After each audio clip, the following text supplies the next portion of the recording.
Hey, what's up, guys? Welcome to Collision. Daniel here.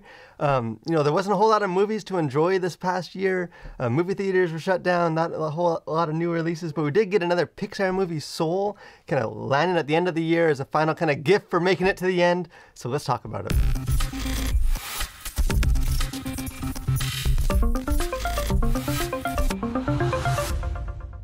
So Soul released on, if you have Disney Plus streaming, Soul released right at the end of the year, kind of a Pixar film being hyped, was delayed. They finally kind of got it out there. And again, Pixar kind of has its name brand selling power. You sort of, any movie made by Pixar becomes kind of almost like event watching, becomes kind of a talking point. I don't know if it was just because of the pandemic and the kind of unique release of this film. There didn't seem to be as much buzz about this film as you would expect from one of the biggest, kind of most beloved studios going. And so it kind of flew under the radar. I know also just releasing around Christmas time, people are busy. But again, this is a film that when I saw it, kind of the first trailers for, even apart from the fact that I knew it was a Pixar film, it intrigued me. It looked unique. It looked kind of, like Pixar kind of going down kind of a more spiritual track. And again, as a Christian, I was intrigued. But what would they do with that? And I guess the answer to that is they would make a very thought-provoking and enjoyable film. Soul is, I don't think it's one of the best Pixar movies made, but it's definitely a well-crafted story. Pete Docter was the writer and kind of director of this, and he's, I think, because so much of the Pixar movies just sort of get sold on the brand of Pixar, you don't really hear as much about the storytellers themselves. They kind of, like you would with like a Steven Spielberg or a Christopher Nolan or some of those guys. But Pete Docter is one of the best storytellers going right now, I think, in any medium. He's kind of panned to being behind a lot of my favorite Pixar films. He did Inside Out, Monsters, Inc., WALL-E. I think he wrote the original Toy Story. So he's sort of one of the big guys at Pixar on the creative team. And again, he's, besides just being an incredible, kind of talented storyteller, he's also a professed Christian. I don't know if he's spoken openly tons about all that means, but he is a Christian. So it kind of makes sense that at some point he would kind of be the one to lead Pixar to kind of explore kind of the more spiritual side of human existence. They did kind of the mental, psychological with Inside Out, and kind of the emotional. And this film, in some ways, is similar to that, where they kind of explore this sort of unique realm of kind of human experience. But again, this is by far the most kind of spiritual of the Pixar films. And as far as the movie itself, it kind of delivers what you would expect from a Pixar film. I think, really, I think only the old stigma that, cartoons are for kids, really that's about the only thing that keeps people from still saying Pixar films are kids films, because really they're not. Pixar, the creators and the producers have been open about that they're not really making films for kids. They're making films that kids can enjoy, but they're just making stories, good stories kind of for all ages. In some ways, it's almost the reverse of how other studios go about their business, where, they make a very kind of noisy, you're right for a kid, and then they throw in a few jokes and stuff to kind of keep the parents engaged. Pixar kind of does the opposite, where they tell a very mature, refined kind of story that deals with mature, deeper themes, and then they throw in enough kind of goofiness to keep the kids engaged, even though, the theme maybe goes over the head of children. Again, in some ways, I've struggled a bit with that. If you guys have seen some of my other reviews for Pixar films, or even like the last Toy Story, I just felt like they almost leaned too far away from the goofiness, where, I have two 5-year-old twin boys, and, they weren't as engaged maybe. They didn't understand a lot of, this film, like Soul, is about basically a midlife crisis of a guy trying to find purpose in his life and failed dreams. And again, that's not stuff that's sort of common fodder for a young kid to latch on to or relate to in any way. They kind of need some of that, just sort of goofiness.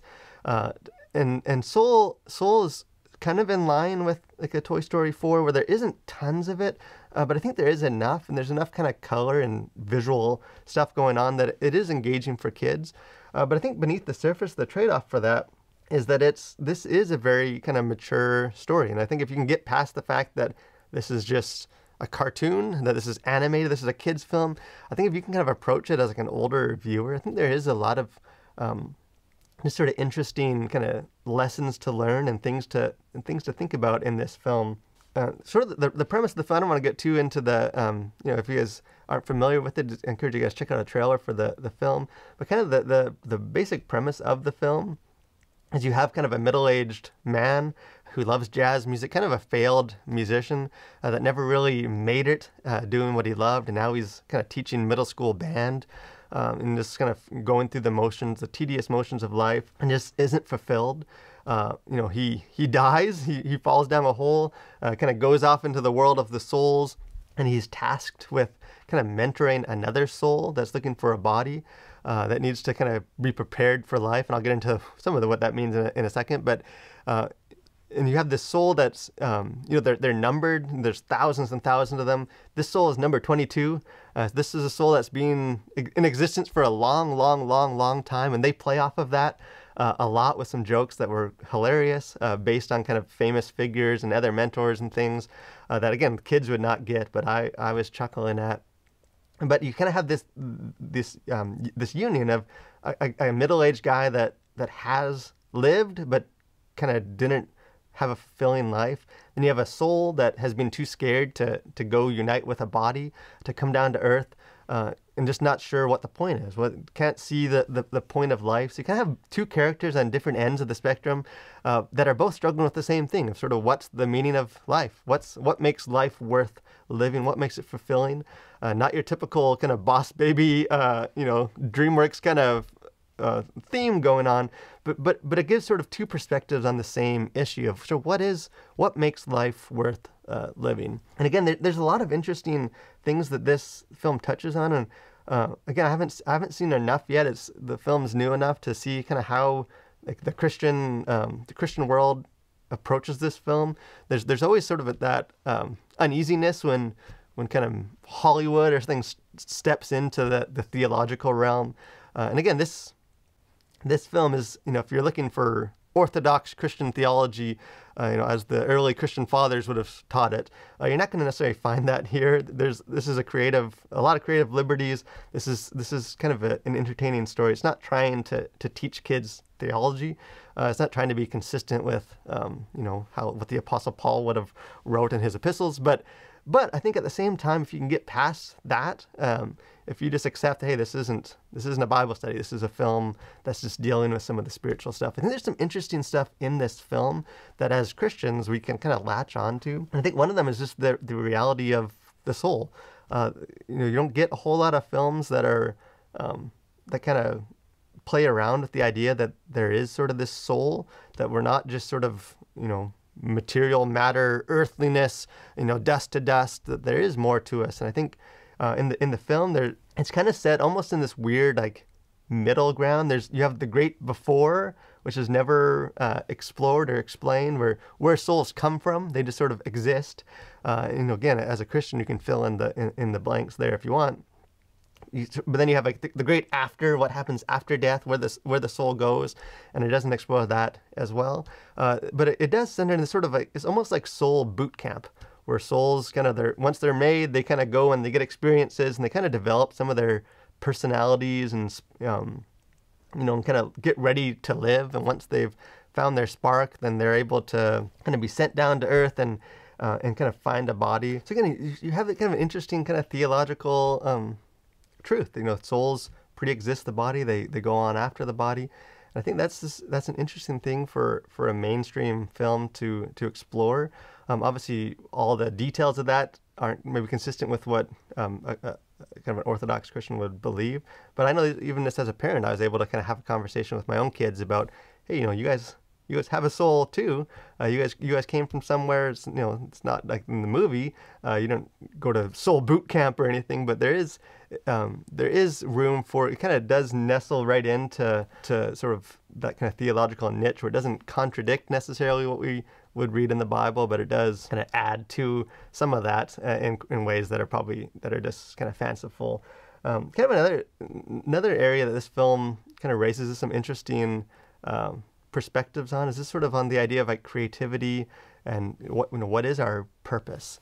What are we kind of born to do? Are we born to do anything? Obviously the jazz aspect of this film it was interesting. It's cool to explore some of that realm, kind of what, that connection that we have to music. The characters, as they play, as they kind of perform, and they kind of get into the zone, they kind of enter into, kind of peek into the realm of the souls.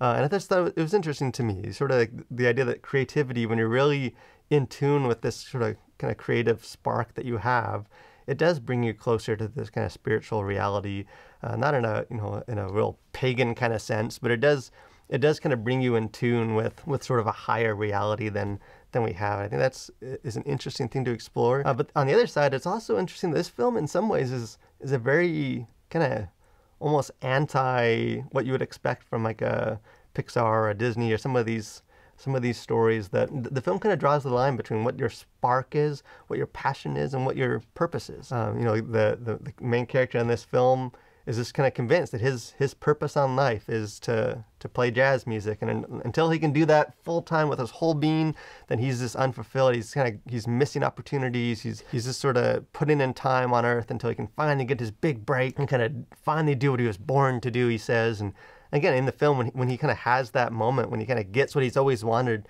there's a kind of a quiet kind of character moment that only an animated film like Pixar can kind of nail the way that they do, where he's saying, I thought it would feel different. I thought there'd be more to it. And sort of his journey. I don't want to get into all the, if you haven't seen the film yet, I don't want to get into all that kind of how it unfolds, but just the idea that, hey, what we're passionate about and sort of the spark that we have, that isn't necessarily what our purpose on life is. That isn't, we shouldn't just pursue the one thing that we think we were born to do. And the film kind of takes the alternate approach that, hey, that is a part of sort of what makes life worth living. But that's just a part of it, that we have a larger purpose than just that. And again, this is deeper stuff than most of these films get into. And I think it's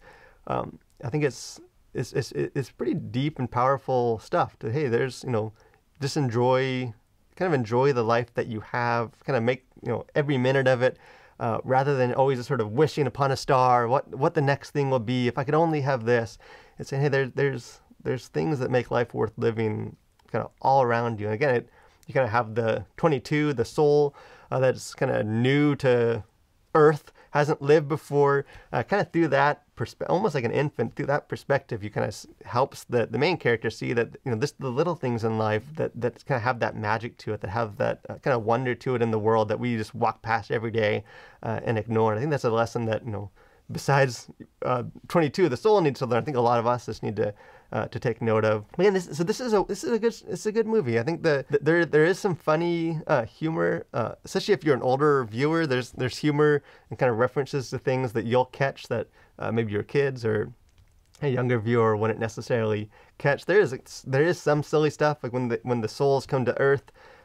They're body swapped, where the main character's put into the body of a cat, and the 22 soul is put into his body, and again they play off to that and have some fun. But I guess in the end, this is a Pixar film, for kind of good and for bad, but mostly for good. This is what you would expect from a film, and I think that extra dimension of sort of the spiritual angle coming at it to a Christian, this makes it a film that's definitely worth watching. I don't know if it's going to be a kind of a classic that people watch again and again, and like a movie like maybe Inside Out or Up is.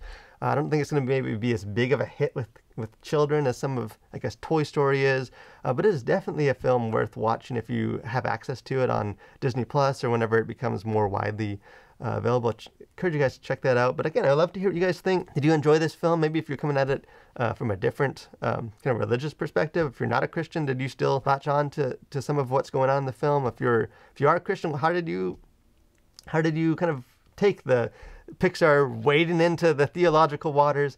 Were you kind of bothered by it? We'd love to have some of that discussion with you guys. If you haven't done so already, we'd love for you guys to subscribe to our channel. A lot of stuff coming up this year that you guys aren't going to want to miss. Again, like this video if you haven't. Have a great week, guys. Continue to collide with your world for Christ.